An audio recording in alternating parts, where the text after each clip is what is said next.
Bienvenidos nuevamente a estos que son sus sótanos del poder, este programa donde nunca me equivoco al inicio, y en esta ocasión les traemos a un personajazo. Primero que nada, antes de que me regañe Rubí, les presento a mi compañera Rubí Bobadilla y a mi compañero Gerardo Esparza, quienes como cada semana están aquí acompañándonos para nutrir esta sarta de babosadas que sacamos semana con semana para ustedes. En esta ocasión, como les decía, tenemos a un personajazo que no sé por qué accedió a venir, y se lo agradezco en el alma, señor, de verdad.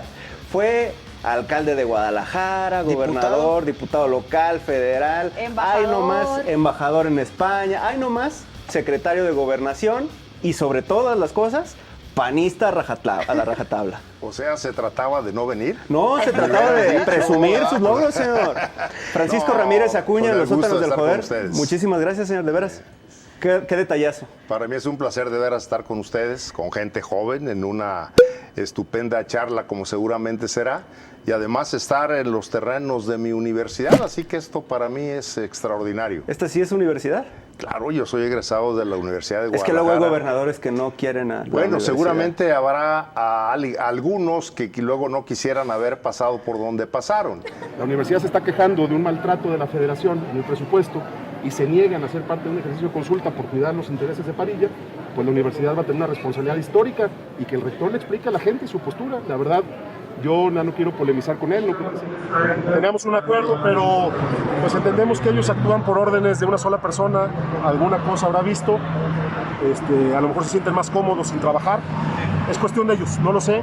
Pero lo mejor siempre es reconocer y estar uno satisfecho y orgulloso por donde pasó. Y yo estoy orgulloso de ser egresado de la UDG. León Negro, ¿va a ir al...? Ah, no, ya no. La marcha ya no, porque para este entonces bueno, ya nunca no. Fui León Negro, siempre fue Chiva y sigo siendo Chiva. Ah, mire, como el gobernador actual. No, ese tiene todas las playeras, ese se las pone según Sí, lo Tiene que toda la depende, razón, tiene toda la razón. Señor Ramírez Acuña, de nueva cuenta agradecerle. ¿Le parece que comencemos tranquilito? Pero a sus órdenes, Despacito. con mucho gusto. Despacito. Lo ¿Sabes? que se pueda y lo que no se pueda también. Eso. Durante 2 años, bueno, me decía que poquito antes de llegar a 2 años, usted fue el segundo hombre más poderoso de este país, por ahí del 2006, 2008, que si lo decimos ahorita sí suena muy lejano, pero no lo es tanto. Sobre todo porque la coyuntura política, pues en esencia no se ha movido tanto, ¿no? Seguimos padeciendo una guerra intestina contra la delincuencia organizada. Siguen los mismos personajes en el poder. Hay personajes que le decía, nos heredó después, inserte meme de Gerardo Octavio Solís. Ah, ya déjenlo descansar, está muy enfermito. Y yo le quería preguntar, antes que nada y primero que todo, ¿qué hace en un día a día el segundo hombre más importante de México y con mayor poder acumulado? La tarea en la Secretaría de Gobernación es una tarea muy interesante. Es muy interesante porque sabes a qué horas inicias y nunca sabes a qué horas terminas. Ah, como los reporteros.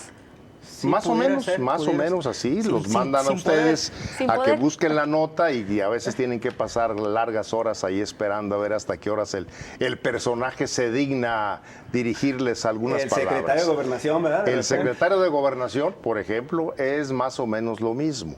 Las tareas se inician desde muy temprano con la reunión de todos los colaboradores, desde quien manejaba en su momento el CISEN, como quien en un momento dado manejaba los temas de prensa, todos reunidos primeramente viendo cómo había pasado la noche el país, que nos están asaltando en nuestra casa hoy por la madrugada. revisando y checando. Las citas, ahora mañaneras, no estas mañaneras, sino esas citas mañaneras, ¿eran en Bucareli o eran en Los Pinos? No, en Bucareli. Eran en Bucareli, porque en un momento dado toda la información, independientemente de que se le mande directamente al presidente de la República, el secretario de Gobernación tiene que transmitirle ¿Y al a presidente esas de la juntas República. asistía el presidente o era solamente extraordinario? Gobernación. O sea que Era- usted tenía más información de solamente- primera mano que el presidente. En un momento se tiene primero la información en Gobernación y luego se le manda al presidente. ¿Cuáles son las noticias que le porque- tenía que compartir usted no, al preciso? todas, evidentemente. ¿Por ejemplo? El presidente tiene que ser el hombre más informado del país. Después de usted. Bueno, después del secretario de Gobernación. No, porque a él le informan de otras secretarías que no le informan de manera directa al secretario de Gobernación. ¿Usted sabía cómo estaba bulliendo el crimen organizado en esos momentos? ¿Sabías cómo dormía el país y en qué condiciones se iba manejando el propio país por los gobernadores y por los presidentes municipales de las ciudades más grandes del país? Toda esa información se recibe, se procesa y entonces se toman las decisiones para arrancar el día. Yo sí lo dije ahora en las elecciones pasadas del año pasado. ¿Y esas decisiones se tomaban en conjunto? O sea, o ya llegaban, por decirlo de alguna manera, filtradas al presidente, ya previendo los escenarios de la decisión que se iba a tomar. No, al presidente no se le filtra. Al presidente tiene que mandarle la información tal como es para que el presidente tenga la misma información y haga las correcciones correspondientes. ¿Y ya con opciones por supuesto de actuar? que observamos hoy y observamos en otros gobiernos en donde se le filtran al presidente información y no se le dan, ¿verdad? O bien, para que un presidente responda 60 días después la desaparición. Y además colaboraron 3 años, ¿no? Durante la alcaldía de Emilio en Guadalajara, mientras usted era gobernador. No, colaboramos más tiempo. Él era presidente del partido, yo era presidente municipal de Guadalajara, luego yo ya fui gobernador, luego él fue presidente municipal de Guadalajara. Decía que el viejo PAN era así, más reflexivo, a lo mejor el nuevo no lo es. El viejo PAN desde siempre y como se ha mantenido es un partido democrático frente al resto de partidos políticos y están a prueba cada uno de los procesos. ¿O de qué hablamos de democracia? ¿En todos los temas? Por supuesto, claro. Ah, entonces en todos los temas. En todos los temas. Ok, aborto sí, aborto no. Yo aborto no.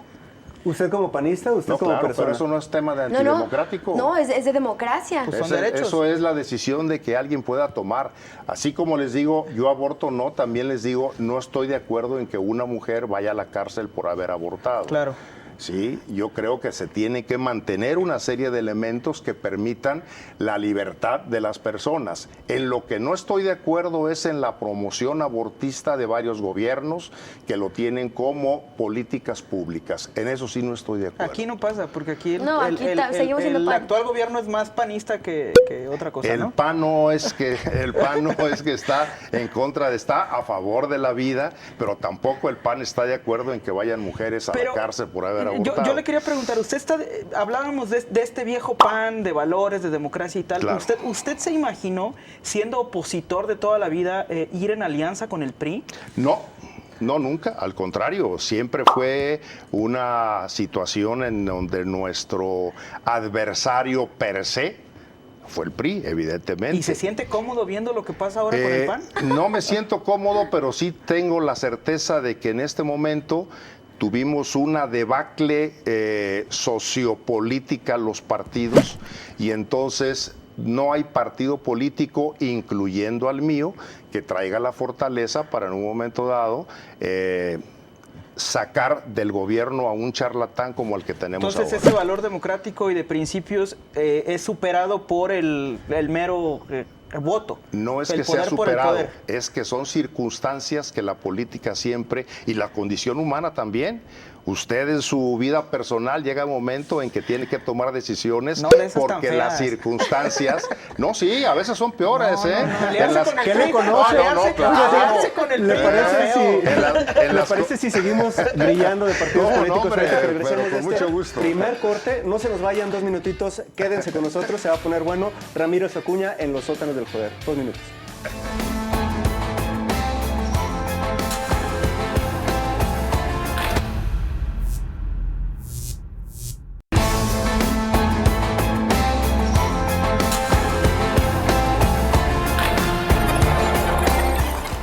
Bienvenidos una vez más a este su programa, Los Sótanos del Poder, aquí con mi compañero Isaac de Loza y Gerardo Esparza. Les recuerdo que hoy tenemos a un personajazo en nuestro programa, que es el señor Francisco Ramírez Acuña, ex gobernador, ex diputado, ex embajador, ex alcalde de Guadalajara y ahí todos los créditos que le quiera poner también. ¿Expanista? ¿Expanista? ¿No? Ok, bueno. Panista hasta el último día de mi vida. Mírenlo, pocos pueden decir eso. Qué bárbaro.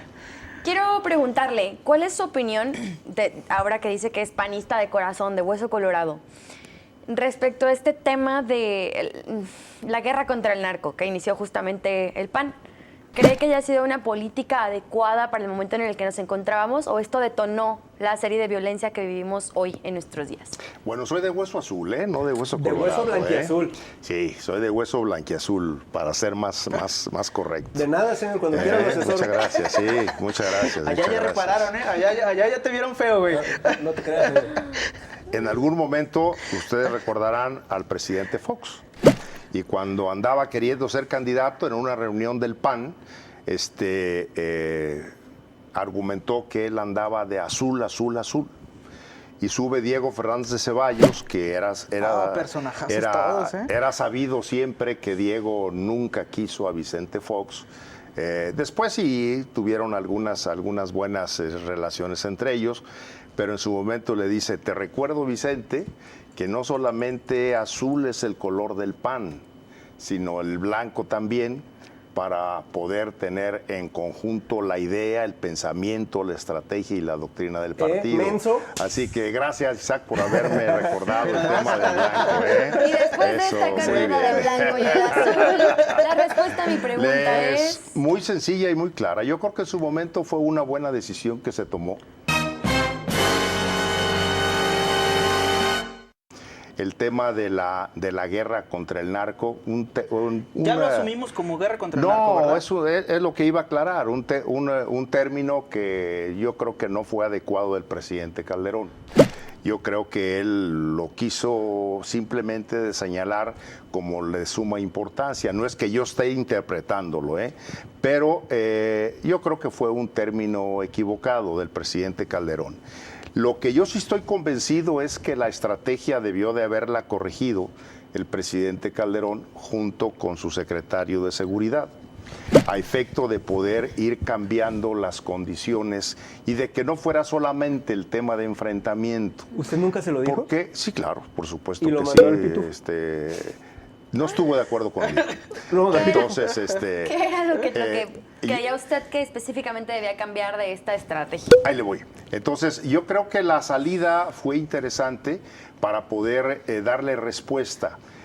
La salida del ejército a las calles fue a solicitud expresa de los gobernadores. Particularmente yo el personalmente gobernador de Michoacán, recibí la solicitud del entonces gobernador de Michoacán, que fue el primero, Lázaro Cárdenas Batel, para pedir que interviniera el ejército porque el gobierno de Michoacán no podía resolver los temas. ¿Y qué diferencia cuando un gobernador lo admite, ¿no? Cuando pide ayuda de la federación porque sabe que no puede. En ese momento había una gran cantidad de descabezados, que esa era la técnica que en su momento estaban siguiendo, valga el término de técnica, por todos los narcotraficantes en su momento, la lucha de los grupos en el poder, los diferentes grupos que existían. Entonces, lo pide primeramente Michoacán. ¿Eso fue en el 2006, exgobernador? 2007, no, 2007. 2006, como a los 3 meses de haber iniciado el gobierno de Felipe Calderón. Cuando Lázaro Cárdenas Batel se acerca a ustedes para pedirle ayuda, ¿ya se había planteado esa estrategia o fue a partir de eso? No, se estaban viendo todas las estrategias que se iban a seguir de materia de seguridad, pero evidentemente se llevan tiempo y todas las estrategias tienen que hacerse con toda oportunidad, hacerse los planteamientos y se llevan tiempo. ¿Y se hicieron así? Porque Cárdenas Batel urgía porque no podía darle respuesta a la seguridad de los michoacanos. Y la pregunta... Nomás aguántame tantito porque si no nos vamos a... Se le va la idea. Acostumbro también que en un momento dado no nomás me dejo llevar por lo que me pregunten, pregúntale a sus compañeros de medios de comunicación y de una u otra forma nos podemos comunicar. Nunca he sido grosero con los periodistas, como hay personajes que como sí lo ciertos son. personajes. Tampoco nunca he recurrido a pedirle a los directores de los medios de comunicación que corran a algún reportero porque no me gustó su ¿En forma serio? de actuar. ¿Manos limpias ahí? Ah, no, pero total. ¿De veras? Ustedes pregunten. Okay. Ustedes pregunten. Okay. Al Ya si contrario, respondes otra cosa. Bueno, Al contrario, suben el sueldo, ¿no? Me traen chingas, suben el sueldo. Entonces, a partir de que lo pide Michoacán, luego lo pide Guerrero. y luego lo pide Veracruz, y luego lo pide Tamaulipas en su momento, ¿sí? Son los gobernadores lo piden y las cartas están en gobernación donde lo solicitan. Entonces, una vez que había urgencia de hacer, es como se toman las decisiones haciendo las valoraciones que correspondían. Entonces, esa decisión, repito, yo creo que fue buena en el sentido de poder salir y dar un enfrentamiento real a la seguridad y brindarle seguridad a los habitantes de esos estados. El problema fue que luego se generalizó y no se cambió de estrategia. Claro. Y ese cambio de estrategia creo que sí debió de haber sido, cuando mucho esa estrategia debió de haber durado 6, 8 meses, luego haberla modificado y luego seguirla modificando de manera permanente para poder ir encontrando los mecanismos y poderlo resolver, ¿sí? Mi pregunta era si había planeación, porque si empezó en Michoacán, 18 años después, ¿sigue Michoacán ahí? Bueno, el problema es que ha habido también gobernadores, muy malos gobiernos en Michoacán. Y al haber... Aquí es un conjunto de tareas. Déjenme hacerles otro esquema. Aquí es un conjunto de tareas. La estrategia no solamente puede ser el gobierno de la República. La estrategia tiene que ser también de los gobiernos estatales y de algunos gobiernos municipales. Por supuesto, no le podemos pedir a Mezquitic que tenga una tarea definida, pero sí se lo podemos pedir a Guadalajara, sí se lo podemos pedir a Zapopan, sí se lo podemos pedir a Tlaquepaque, a Tlajomulco, ¿verdad? Sí se lo podemos pedir a Lagos de Moreno o a Ciudad Guzmán. Entonces, sí hay algunos mecanismos que tienen que surgir desde lo municipal, otras que tienen que tomarse por los propios gobiernos estatales, sus procuradurías o sus fiscalías. ¿Para qué? Porque son decisiones donde también tienen que despeinarse. O sea, que no se vale decir que los homicidios no son de la Federación. Yo creo que ha sido una verdadera calamidad de los gobernadores de los estados, en donde toda la culpa se la echan al gobierno de la República y ellos lo único que hacen es estirar la mano para que les den dinero, y les dan mucho dinero en materia de seguridad. Todavía nosotros fuimos el último gobierno que para hacer nuestros proyectos de seguridad nosotros teníamos que aportar dinero de nuestro propio presupuesto. Cuando dice nosotros después, fuimos, habla de cuando gobernaba Jalisco, ¿verdad? Por supuesto, claro. Ya después otros gobiernos, ya en el gobierno de Emilio, ya se les daba una cantidad muy importante del sistema de seguridad nacional para efecto de que se pagaran nóminas y que se pagaran proyectos. Todavía en el gobierno del estado que tuve el honor de dirigir, ahí nosotros pagábamos toda la nómina, nos daban cualquier cosa de recursos. Y había bonanza en el tiempo de Vicente Fox por los ingresos petroleros. Porque hubo ingresos petroleros y ahí sí, los gobernadores, yo creo que ha sido lo único para lo que ha servido la CONAGO, honestamente. En donde a través de la CONAGO le exigimos a Paco Gil que se repartieran recursos de los excedentes de petróleo. Y entonces es como nos pudo llegar a los estados algunos recursos más, ¿verdad? Para poder hacer inversiones y desarrollo. Pero yo sí creo, volviendo al tema que nos planteaba Rubí, yo creo que sí es importante el hecho de que la guerra iba en... Perdón, no es el término, vuelvo a insistir, de que ese proceso no era encaminado a poderle brindar seguridad. Faltó determinación en su momento del presidente Calderón, faltó la determinación de cambiar estrategia y faltó la determinación de trabajar con mayor ahínco para el nuevo tejido social que requeríamos. Y exigirle a los gobernadores que cumplieran su parte. Oiga, señor. Nomás acuérdense ustedes, siguen sin resolver los gobernadores si el mando único se aprueba o no se aprueba. Y así se fue. Ya ni se acuerdan. 5 años, así se fueron 3 años de Felipe Calderón y así se fueron 6 años de Peña Nieto, pero repito, si estiran la mano para pedir dinero en materia de seguridad. 2 sexenios y medio después, casi o más de 500,000 de víctimas del narco y muchísimas más indirectas de la delincuencia organizada, ¿no? Y una estrategia que de origen tuvo un buen propósito, pero a la distancia no se giró el timón de manera correcta, como usted lo menciona. ¿A quién podemos asumirle la responsabilidad de la horrible realidad que está padeciendo México y que ciertamente surgió en el sexenio en el que usted fue secretario de Gobernación? Que ya no estaba yo en la Secretaría de Gobernación después de... La guerra contra el narco se declaró cuando usted era secretario. Ahí sí estaba yo. Simón. Después yo salgo y siguieron con el mismo proceso. Y es bronca de alguien más, ¿eh? No es bronca de alguien más. Simplemente, insisto, no se cambió de estrategia. ¿A quién le podemos nosotros Yo creo adjudicar que la responsabilidad de las cifras que acabo de mencionar? Yo creo que a todos los que en un momento dado fueron incapaces de hacer los cambios de la estrategia correspondiente. Y en eso, evidentemente, es parte del gobierno de Felipe Calderón y también es parte del gobierno de Peña Nieto y parte de este gobierno. Y lo que lleva este gobierno en el trabajo. Hoy peor, con abrazos y no balazos, pues simplemente no hay manera de poderle brindar seguridad a la ciudadanía. ¿A usted le tocó trabajar con Genaro García Luna? Con Genaro. Con Genaro. Bueno, él era el secretario de Seguridad, Le yo era el tocó secretario trabajar de con él. Gobernación, pero yo no acordaba con él. Él acordaba Ok. directamente con el ¿Nunca presidente. advirtió un atisbo de chuecura por parte No. de ese personaje? Nunca. De ninguno de la Policía Federal, porque no solo es Genaro, está Ramón Pequeño. Nunca, yo no observé absolutamente ninguna otra situación. Podríamos hablar entonces como responsables de la realidad actual horrible que padece México al propio Felipe Calderón.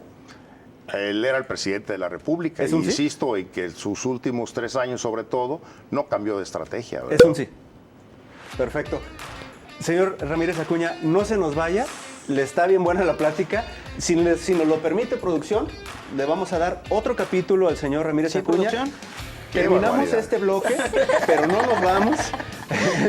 Cerramos el primer capítulo de Los Sótanos del Joder con el señor Francisco Ramírez Acuña y nos vemos la siguiente semana con la segunda parte de esta plática que les prometo se va a poner Aún mucho mejor. mejor. Gerardo Esparza, Rubí Bobadilla, el señor Ramírez Acuña y yo, Isaac de Loza, nos vemos la siguiente semana. No se nos vayan, por favor. Muchas gracias.